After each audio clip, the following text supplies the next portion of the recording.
welcome to my July reading wrap-up. I'm just gonna go over quickly every book that I read in the month of July, what my reading experience was, and what I rated them, and also if I would recommend them or not. Pretty straightforward, so let's just get into it. On my TBR card here, I have all the books that I read in the month of July. Actually, before I get started, let me go through the books that I read, but I didn't read a physical copy of the book, so either on like audio or Kindle. I thought there was more. So I actually only read one book as an audiobook this month, and that is Fixer Up by Tessa Bailey. After reading It Happened One Summer, which I'll talk about in just a second, I actually had pretty high hopes for this book, but it definitely let me down. It was very spicy. I didn't really connect to either of the characters, so I wasn't really rooting for either of them. I picked up this audiobook because, well, obviously I liked It Happened One Summer, so I wanted to read more by Tessa Bailey, but also I could get the Hot and Hammered series, books 1 through 3, as like 1 credit on Audible, so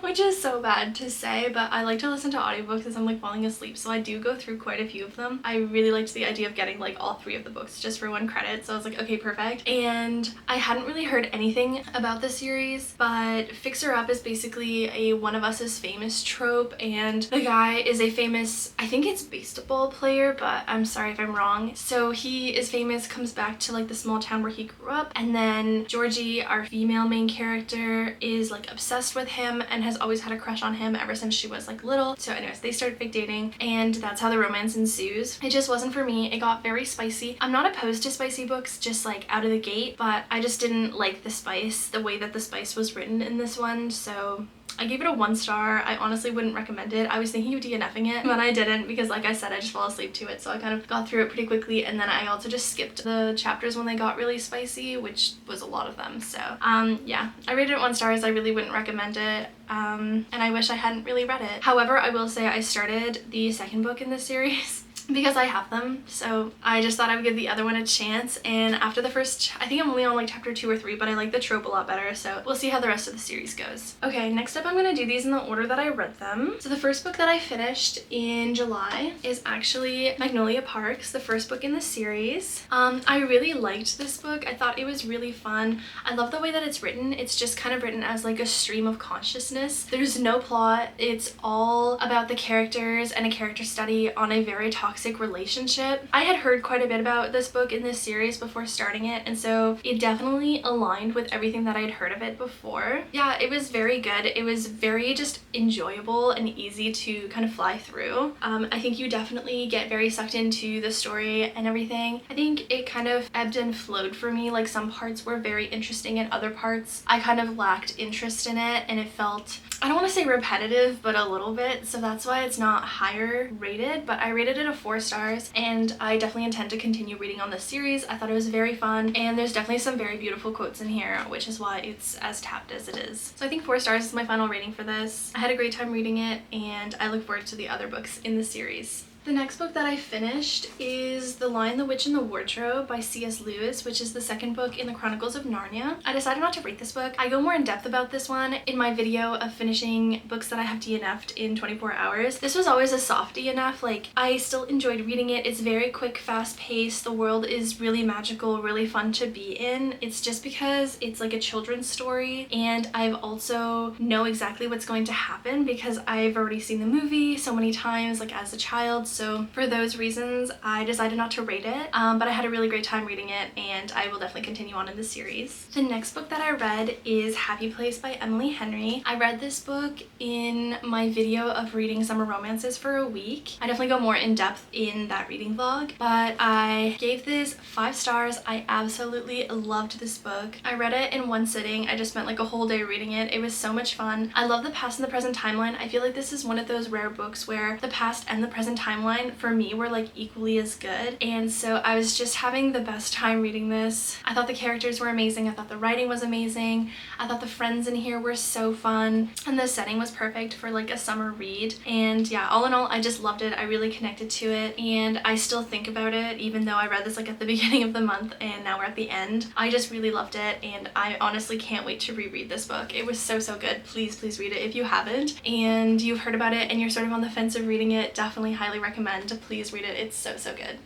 Okay, the next book that I finished is A Day of Fallen Night by Samantha Shannon. Again, I know this is so annoying, but I read this in finishing DNFs for 24 hours. I read it in that video, so I definitely go very in-depth about this book. But essentially, this is a prologue to The Priory of the Orange Tree. I believe they're the only two books in the Roots of Chaos series, and essentially this one takes place before The Priory of the Orange Tree. So the first book was published actually as a standalone, and the author did such an amazing job with like the history and the culture of all the different people that we follow in this universe, and they kept on referring back to a specific time in history in the Priory of the Orange Tree, and so the author then decided to make a prologue book for it, sort of exploring that history and that time period that is like continuously referred to in the first book. So I wouldn't necessarily say that this is a complicated fantasy story, but I would say that it's very big. It's just a very large universe with a lot of characters, a lot of different cultures, a lot of different ways of living, so it's just a lot. Like, it's not complicated, it's just a lot. So definitely be aware of that, but totally understandable. Like, I felt like that the series was very daunting before I started reading it, but once you get into it, you realize it's just a really long series. Like, I forget how long The Priory of the Orange Tree is, but this one is like 850 pages, so they're just long books, but they're really rich and they're such a fun time, and they are all about like female main characters and females like saving, honestly, the world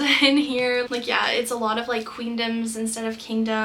It's definitely a very feminist forward fantasy, which I don't know, it was just so fun to read about, and yeah, I thought this was great. I rated it a 4 stars. Like I said in the reading vlog where I read this, I would definitely reread this series, and I think that I would rate both the books higher in a reread. So I rated this a 4 stars, but I think that upon a reread I would rate it higher because, yeah, I found myself a little bit lost at times, and so I think upon a reread I wouldn't be, and I would appreciate more of the book. So for now it's a 4 stars, but I highly recommend this book. It was so good. The next book that I finished is, oh, I'm actually not sure which order I read this in. I'm going according to my Goodreads right now, but I feel like these are kind of out of order, yeah, because I just put them in at the same time. The next 3 books are all in reading summer romance books for a week. They're in that reading vlog. I kind of forget which order I read them in, but anyways, so I believe the next book I read is Wildfire by Hannah Grace. I really enjoyed this book. I thought it was really great. I liked Icebreaker, and I know that people say that that book is really spicy, but I tend to forget about the spice over time. So I'll just remember like the characters and the plot and like the found family of it all and forget how spicy it was. And the same thing happened in this one, where I really liked the characters, and we get like a newfound family in this one, even though it's also a Maple Hills novel. Aurora and Russ go off to be camp counselors after spending the night together the day before leaving at like a end of the year going away party. I heard a lot of criticism about not seeing the same found family as we saw in the first book, because Russ is one of the hockey players that is part of that found family in the first book, and I do agree with that, but you did still see them, just I'm sure not as much as people wanted to. But I will say that you actually get a new found family at the camp that they're at, and I really love that found family, so I didn't really find it lacking in that. And I am excited for the 3rd book that's coming out next month to see that found family again for sure, but I still had a great time reading it. I loved all the new characters that we found in this book.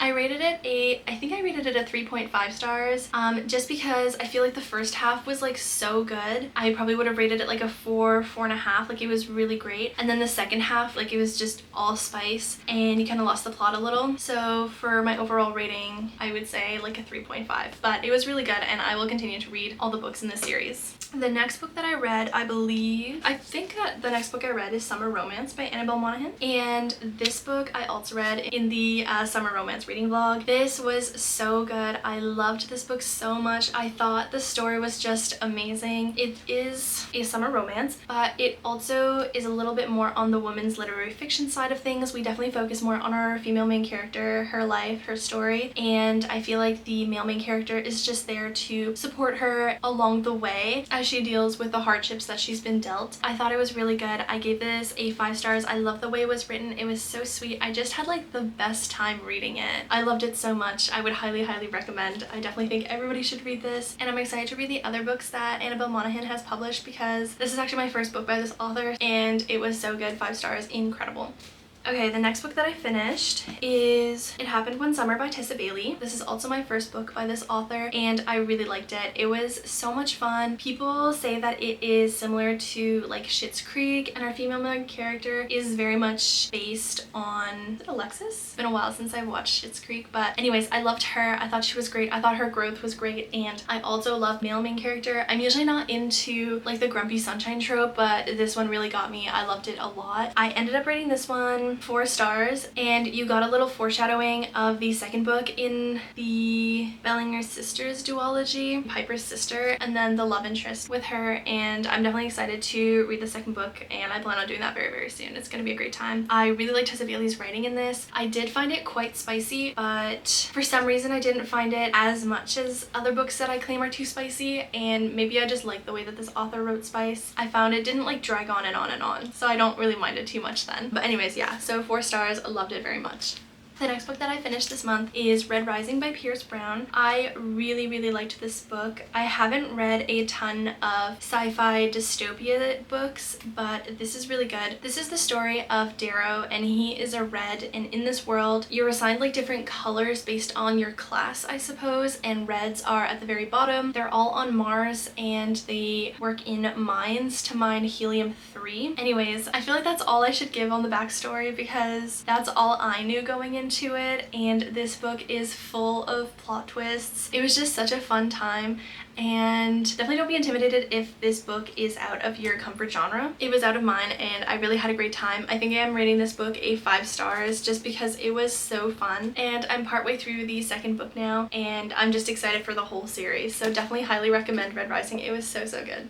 The last book that I read this month is A False Start by Elsie Silver. This is the last book in the Gold Rush Ranch series, which is Elsie Silver's first series. It is also a small town romance series. Instead of cowboys like in her Chestnut Spring series, which I know is I think way more popular than this series, about horse racing. So it all takes place on this one ranch that one of the characters we meet in the first book owns, and throughout the series you meet a lot of new characters. This is a Grumpy Sunshine age gap romance, which just overall isn't my favorite tropes to read about. So I would say that this is probably my least favorite out of the Gold Rush Ranch series, but I've also heard other people say that it's their favorite. I guess it really just depends on personal preference. I was gonna read this about like maybe a 3.5 throughout the whole book, and then the last chapter was honestly so, so good. Like, it had me tearing up. It was so unexpected. I mean, I guess it was expected. It just like hit so hard. Also, like, I wasn't loving the male main character, but what he does in the last few chapters, if you've read it, you know, it's just that hit so hard for me for some reason. I ended up rating this a 4 stars.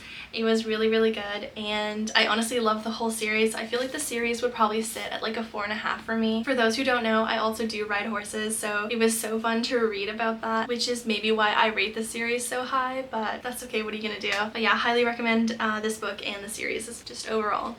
Those are all the books that I read in July. I don't know if I should pick this up. I feel like that's kind of a recipe for disaster.